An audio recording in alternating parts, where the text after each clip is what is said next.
예, 여러분 지난주에 약간 이렇게 막 흔들리기만 하시고 어떻게 수습할까라고 생각하셨을 것 같은데 제가 생각해도 유튜브 최초 제가 했던 것 중에서 이렇게 일리로 나누어서 예, 한 본문을 지난번처럼 다른 초점이 아니라 이야기를 중간에 뚝 끊고 예, 한 것은 이렇게 자주 있는 일은 아니었던 것 같습니다. 지난주 드렸던 질문은 그거였죠. 미리암의 피부병은 나병이었을까? 라는 질문 하나 있었고, 왜 하필 미리암만 그 형벌을 받았을까? 라는 두 질문을 놓고서 한번 새로운 해석을 해보자 라고 제가 초청을 한 셈인데요. 그래서 지금 새로운 해석이라고 되어진 이 지점 때문에 여러분들이 걱정하실 필요는 없다고 생각합니다. 미드라시의 원칙 중에 하나였던 답은 하나가 아니다. 라는 이야기를 기억해 주셨으면 좋겠고요. 또 하나는 그 이야기가 성경에 반하는 답까지 상대적으로 우리가 허용하자는 뜻은 결코 아니기 때문에 그 이야기들이 다시 돌아왔을 때 성경에서 제가 늘 경줄이라고 표현을 하죠. 변하지 않는 하나님의 보편적이고 초월적인 계시의 내용과 합한다면 예, 그렇다면 저는 그 모든 다양한 해석들이 가하다라고 생각하는 입장입니다. 성경도 읽다 보면요. 열왕기, 그러니까 열왕기 혹은 역대기 이런 그 왕들의 기록들에 보면은요. 뭐 선지자 이또의 미드라쉬에 그렇게 기록되어 있지 않느냐. 그건 열왕기 사가의 미드라쉬가 그렇게 얘기하고 있다. 이런 식으로 이야기하는 장면들이 이 글 속에 나와 있는 것이 보입니다. 성경에 진짜 그런 부분들이 있어요. 그 이야기는요, 그 미드라시 본문을 여기다 싣고 있지는 않지만 그게 존재하고 있으며 이 성경을 기록한 사람들이 그걸 참고했음을 이야기하고 있는 거죠. 지난 시간에 얘기한 월터 브루그만의 이야기에 따르면 두 번째 그룹의 사람들에 대한 이야기가 되겠죠. 사건이 있었고 그거를 해석하면서 성경 안으로 가지고 들어온 사람들이 있었고 그리고 저희는 세 번째로 그걸 읽고 있는 우리의 상황에서 읽고 있는 세 번째 사람들 인셈이 될 텐데 저는 바로 그 세 번째 사람들의 그룹 중에서 하나 확실한 것은 여자라는 것이죠. 따라서 여자 입장에서 성경 이야기를 좁혀서 왜곡되게 해석하겠다는 뜻이 아니라 여성의 눈으로 이 성서를 본다면 그동안 남성 신학자들이나 목회자들이 가지지 않았던 질문 혹은 뭐 때론 분노 그리고 혹은 미드라쉬 적인 읽기가 어떻게 달라질 수 있을까 하는 것을 나눈다라고 생각을 해주셨으면 좋겠습니다. 따라서 지금 제가 하는 저희의 미드라쉬는 말 그대로 소영의 미드라쉬 이렇게 이야기하셔도 괜찮습니다. 그쵸? 뭐 선지자 이또의 미드라쉬라는 이야기를 얘기하니 그게 정답이다 옳다라는 게 아니라 그는 그렇게 보았다라는 뜻이죠. 예수님도 이거에 익숙하셨기 때문에 랍비가 와서 무엇을 물어보았을 때 너는 율법을 어떻게 읽느냐? 라고 물어보시거든요. 그에게 그 권위를 주세요. 근데 그 권위를 주셨다는 얘기는 그 얘기를 그대로 수용하겠다는 뜻이 아니라 너의 해석을 들어보자꾸나 라고 이야기하시는 부분이거든요. 따라서 여러분들도 제 해석을 한번 들어봐 주십사 하고 초청을 드리면서 이 본문의 제 묵상을 나누어 보려고 합니다.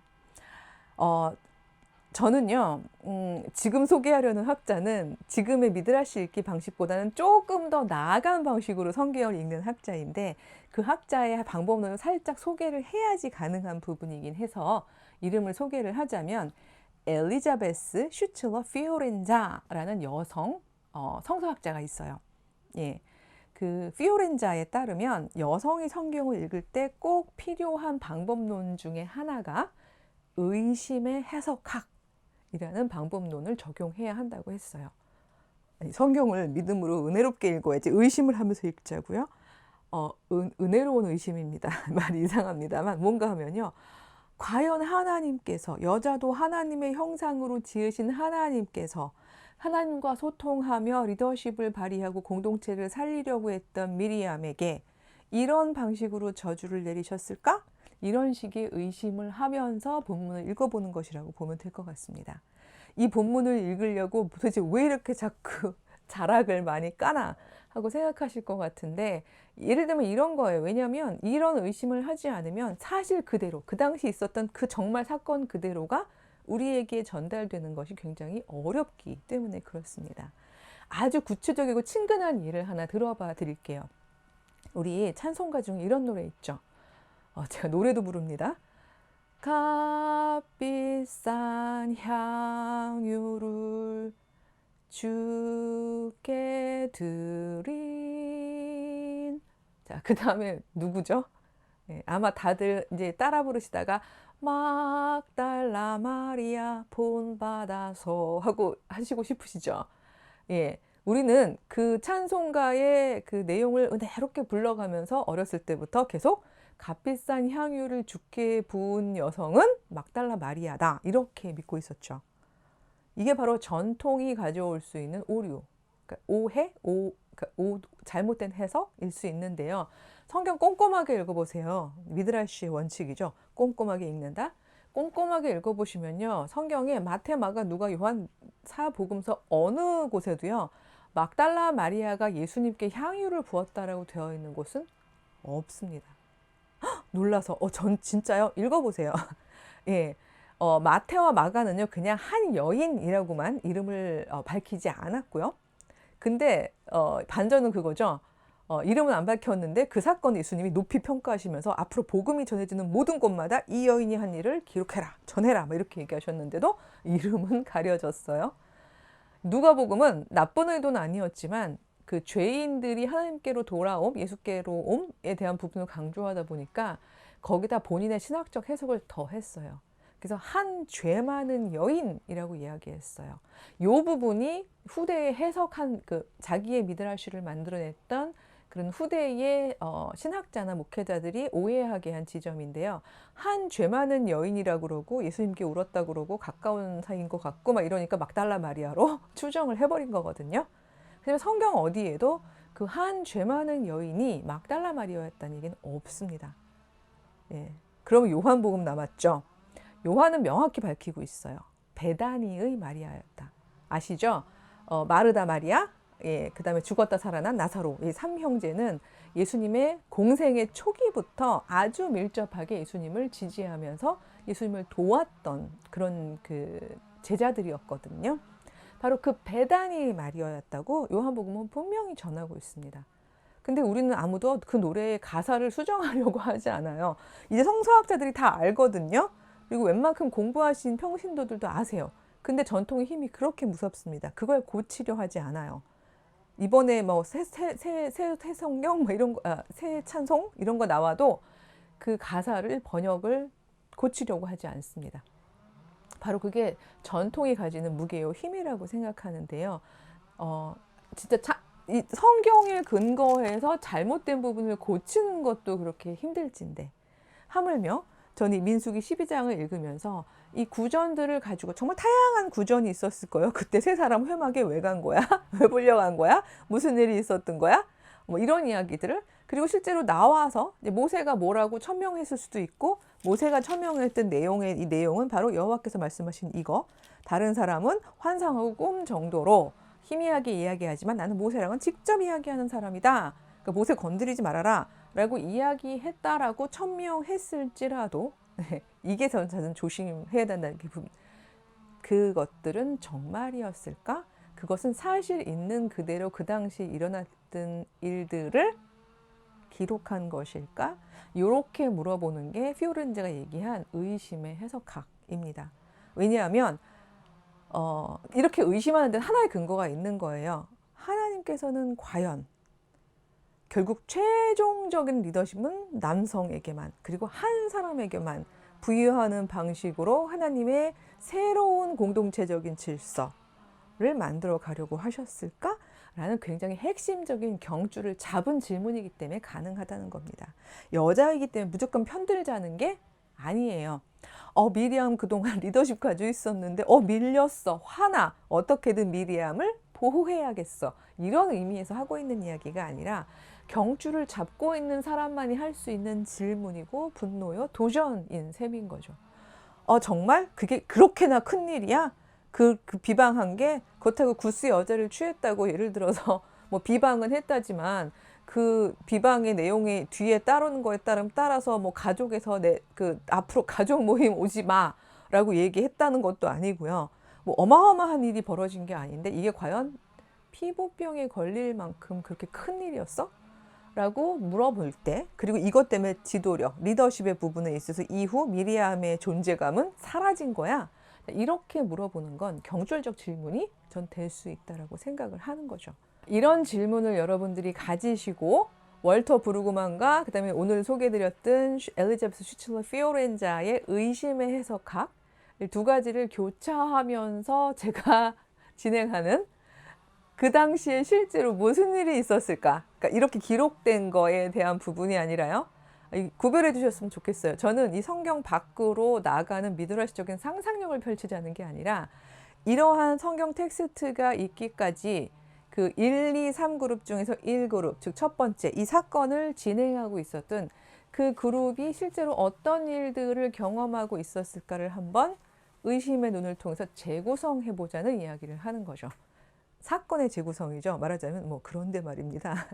제가 갑자기 무슨 그 유명한 방송 사회자처럼 이야기를 해버렸는데 한번 그렇게 본다면 물론 당연히 재구성의 근거는 성경에 있겠죠.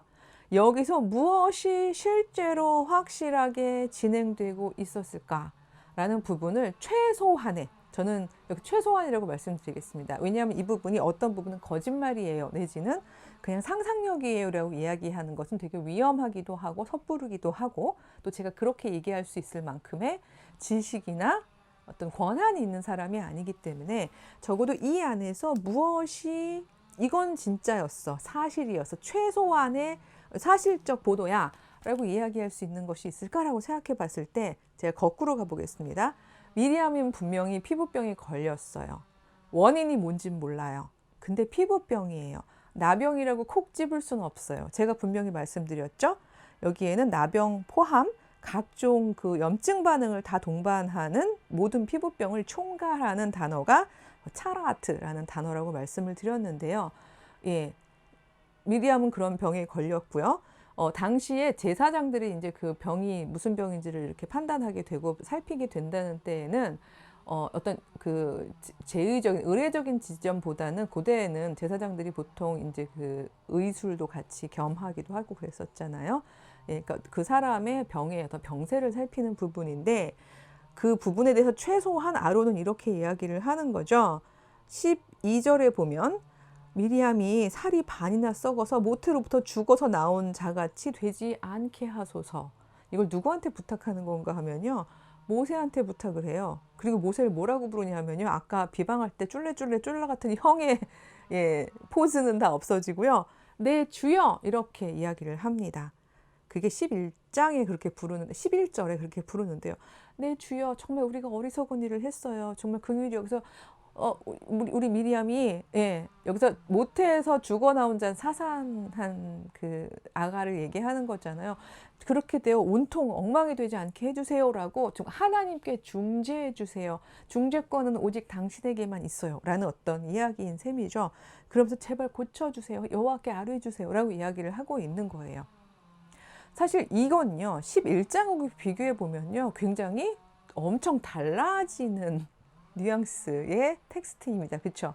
11장에서 기껏 그 권위를 여럿과 나누었는데 그게 모세에게로 다시 가게 되는 심지어 아론에게조차도 제사장인 아론조차도 하나님께 직접 아뢰지 못하고 내 주여라고 모세를 불러가면서 이걸 하나님께 고쳐달라고 얘기해 주세요 라고 이야기하는 장면이 나오는 거죠. 그래서 전 이 부분에 있어서 피오렌자가 얘기했던 의심의 해석학으로 한번 물어보고 싶습니다. 정말 모세에게만 그 권한이 있었을까? 이런 질문들인 거죠. 어쨌든 성경에 따르다면 여기에는 그래서 모세에게 부탁했고 모세는 화를 안 내고 온건한 사람이라 온유한 사람이라 그렇죠? 여호와께 아뢰었고 그랬더니 여호와께서 뭐라 그러시냐 하면요. 그럼 7일 동안 진영 밖에서 머물게 하고 다 나으면 그때 돌아오게 하겠다라고 말씀을 하시는 거죠. 이 7일 왜 하필 7일일까? 정말 여호와의 팔이 짧으냐? 몇 주 전에도 그 얘기도 했습니다만 여호와께서 직접 고쳐주시려면 얼마든지 고치실 수 있는 병인데 그 순간적으로요. 그렇죠? 근데 왜 하필 7일을 밖으로 나갔다 들어오라고 했을까? 물론 이 7이 주는 의례적인 의미들은 굉장히 많이 있습니다만 오늘은 이제 그게 초점이 아니기 때문에 15절에는 이렇게 되어 있습니다. 이에 미리암이 진영 밖에 1회 동안 7일이죠. 7일 동안 갇혀 있었고 백성은 그를 다시 들어오게 하기까지 행진하지 않다가 그 후에 다시 온 백성이 다시 이제 그가 돌아온 뒤에 행진을 했다 하는 이야기가 이제 15, 16장에 있는데요. 자, 이것을 가지고 의심에 해석하게 질문들과 텍스트를 꽉 붙잡고 해석을 해본 소형의 미드라시인 거죠. 저의 미드라시는 이렇습니다. 아마 최소한의 확실한 사건은 이거였을 거예요. 미리암은 피부병에 걸렸어요. 근데 원인을 몰라요. 그리고 그 피부병은 자기가 뭔가 피곤하고 염증 반응이 나서 나만의 문제일 수도 있지만 그것이 전염력이 있는 피부병이라면 그렇다면 이거는 공동체의 리더인 제사장들과 모세와 아론에게 있어서는 굉장히 중요한 일일 수 있었을 거예요. 그렇죠? 어떻게 할 것인가? 미디암이 공동체에서 가지고 있는 큰 힘을 놓고 봤을 때 그리고 많은 사람들이 원일 모를 피부병은 신의 저주라고 등가적으로 해석하고 있는 이런 상황에서 이거 어떡하지? 이 문제를 어떻게 해결해야 되지? 이런 고민들이 있었을 수는 뭐 있었겠죠. 그리고 어쨌든 이게 어떤 병인지를 모르기 때문에 자연적으로 치유가 될지 아니면 더 발생하는 공동체 위협이 되는 전염병인지를 알아보기 위해서 7일간의 격리 기간은 필요했다라고 적어도 그거는 최소한의 사실로 가져올 수 있는 부분이라고 생각해요. 그래서 미리암은 공동체 밖으로 격리된 거죠. 격리야말로 자가격리, 요즘에 가장 많이 우리가 듣고 있는 이야기입니다만 왜 14일이 아닌가요? 이건 저에게는 왜 하필 7일인가요? 라고 이야기하실 수 있는데 제가 유튜브를 통해서 제 병을 공개하게 돼서 너무 죄송한데 저 같은 경우에도 저도 가끔 피부병이 나는데요. 이거는 외부 피부병이 아니라 제가 선천적으로 자가 면역 디스오더, 굳이 줄이자면 면역 결핍도 아니고 면역 과잉도 아니고요. 면역 교란이라고 해야 될까요? 그렇죠? 디스오더니까요. 무질서죠.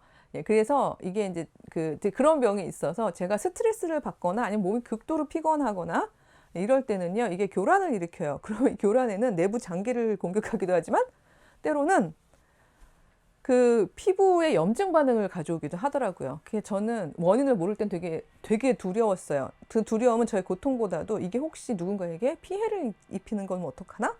그래서 되게 두려웠는데 40살에 알게 됐어요. 전염력은 전혀 없고요. 그냥 제 아들 말에 따르면 팀킬이라는 것을 저 혼자서 팀킬이죠.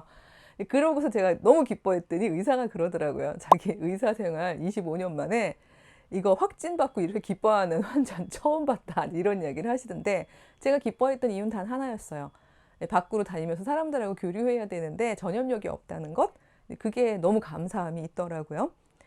어쨌든 갑자기 제 얘기를 했습니다만 그러니까 의사가 요즘 같은 현대의학으로 명확하게 얘기해 주는 것도 이렇게 우리는 두렵고 어느 정도의 격리 기간을 두어야 하는데 미리암 입장에서는 당시에 그쵸, 사막이고요.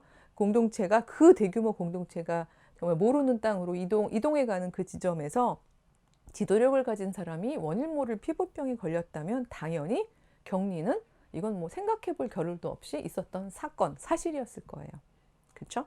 다만 이 사실을 해석함에 있어서 그게 왜 그런 일이 미리암에게 일어났으며, 그렇죠? 그리고 그걸 통해서 모세의 리더십이 더 확고해지게 하는데 활용되는 것이 조심스러운 단어입니다만 상당히 설득력이 있겠다라고 생각했던 두 번째 그룹의 사람들에 대한 해석이 더해진다면 저는 이런 민수기 12장과 같은 구성이 가능할 수 있다라는 생각이 듭니다.